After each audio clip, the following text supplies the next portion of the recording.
Assalamualaikum warahmatullahi wabarakatuh. Perkenalkan, nama saya Lady Aprilia Dentari, mahasiswa STK IPPGRI Jombang, Program Studi Pendidikan Bahasa dan Sastra Indonesia, Angkatan 2018A. Di sini saya akan menjelaskan tentang bagaimana cara untuk memahami bagian-bagian dari teks cerita narasi fantasi dengan menggunakan media portofolio. Teks cerita narasi fantasi adalah teks yang menceritakan tentang suatu kisah yang berisi tentang khayalan. Cerita fantasi ini tuh dikembangkan lewat imajinasi sehingga dapat diterima dengan baik oleh si pembaca. Jenis teks cerita narasi fantasi dibedakan menjadi dua, yaitu berdasarkan kesesuaiannya di dunia nyata, dan yang kedua yaitu berdasarkan latar ceritanya. Berdasarkan kesesuaiannya dengan kehidupan nyata, cerita fantasi dibagi menjadi dua, yaitu cerita fantasi total dan cerita fantasi irisan. Cerita fantasi total, kategori ini berisi fantasi pengarang terhadap objek tertentu. Pada kategori ini, semua yang terdapat dalam cerita tidak semua terjadi di dalam kehidupan nyata. Cerita fantasi irisan. Kategori ini berisi cerita fantasi yang mengungkapkan fantasi tetapi menggunakan nama-nama tempat dalam kehidupan nyata, menggunakan nama tempat yang sama pada dunia nyata, atau peristiwa yang pernah terjadi pada dunia nyata tetapi ditambah dengan dunia khayal, seakan-akan pernah terjadi. Lebih tepatnya itu isi ceritanya tuh terinspirasi dari dunia nyata. Berdasarkan latar ceritanya, cerita fantasi juga dibedakan menjadi dua, yaitu latar fantasi sezaman dan latar fantasi lintas waktu.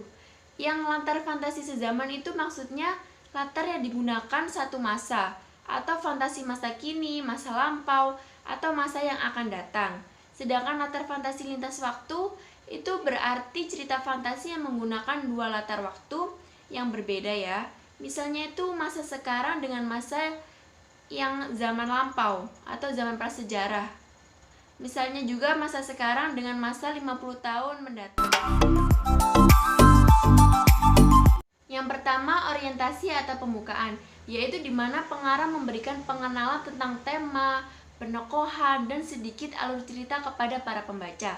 Yang kedua, konflik, bagian yang mulai terjadi permasalahan dimulai dari awal hingga akhir puncak masalah. Yang ketiga, resolusi, bagian ini merupakan penyelesaian dari permasalahan atau konflik yang sedang terjadi. Resolusi merupakan bagian penentu yang mengarah pada ending. Yang keempat, koda atau penutup, bagian ini merupakan penutup dari cerita fantasi.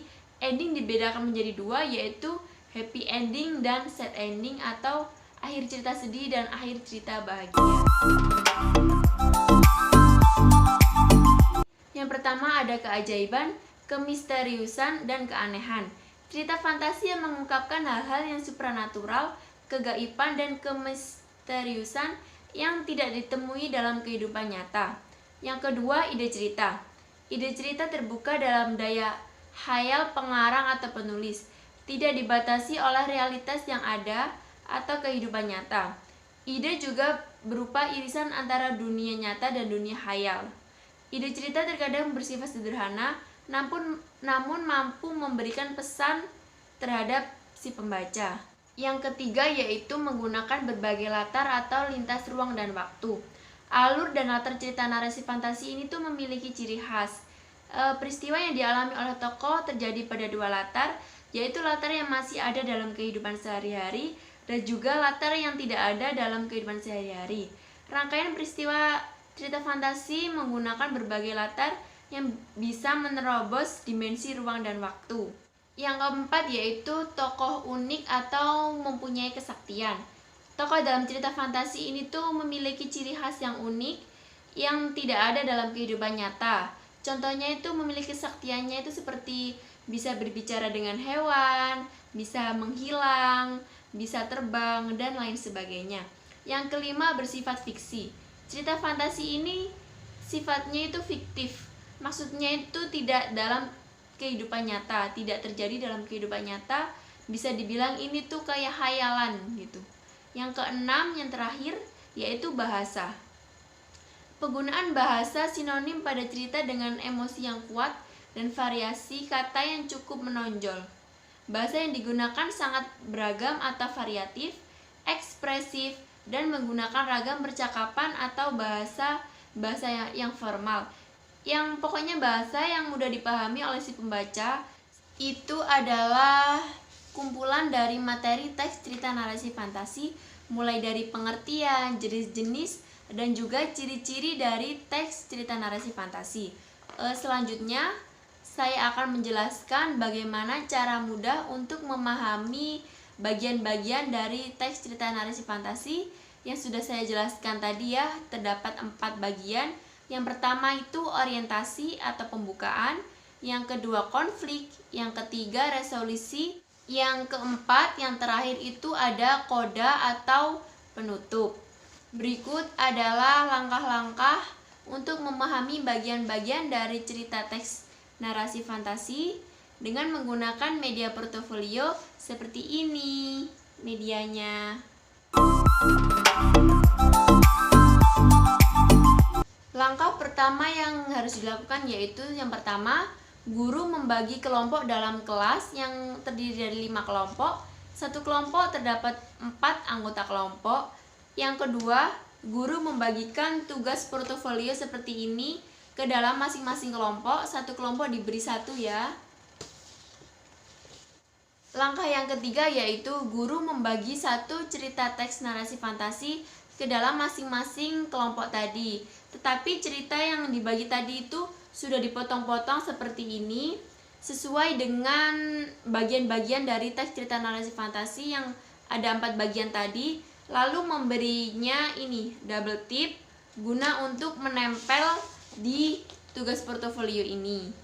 Langkah yang keempat, setelah guru membagi penggalan-penggalan dari cerita teks narasi fantasi tadi, guru memberikan waktu kepada siswa untuk berunding antar kelompok guna untuk menyusun dari penggalan-penggalan cerita teks narasi fantasi tadi untuk ditempel di tugas portofolio yang sudah dibagi tadi. Contohnya itu seperti ini. Misalnya ini judul nanti siswa akan menempelnya di bagian atas. Kemudian orientasi, siswa akan menempelnya seperti ini sesuai dengan pemahaman siswa tadi ya. Orientasi itu tentang apa? Terus konflik ini juga itu ditempel juga seperti ini sama. Siswa juga nanti akan paham konflik itu berisikan tentang apa. Terus kemudian halnya dengan bagian resolusi. Resolusi juga resolusi kan penyelesaian dari konflik. Siswa akan mengetahui isinya resolusi itu penyelesaiannya itu seperti apa. Siswa akan menempel lanjutan ceritanya tadi itu di sini yang merupakan dari bagian resolusi. Yang terakhir yaitu koda atau penutup. Yang bagian penutupnya siswa akan menempelnya seperti ini.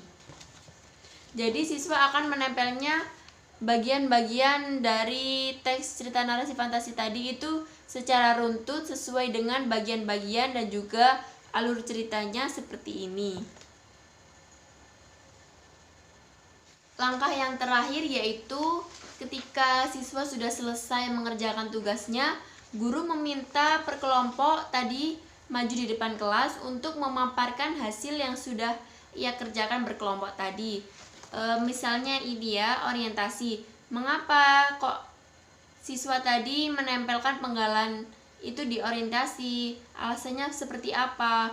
Dan juga konflik juga mengapa kok menempel di bagian konflik? Begitu juga dengan seterusnya ya.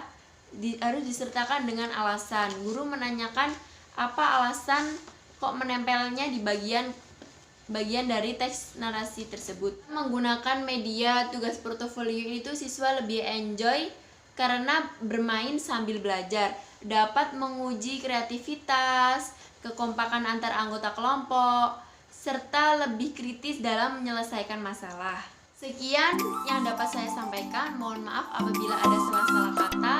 Wassalamualaikum warahmatullahi wabarakatuh.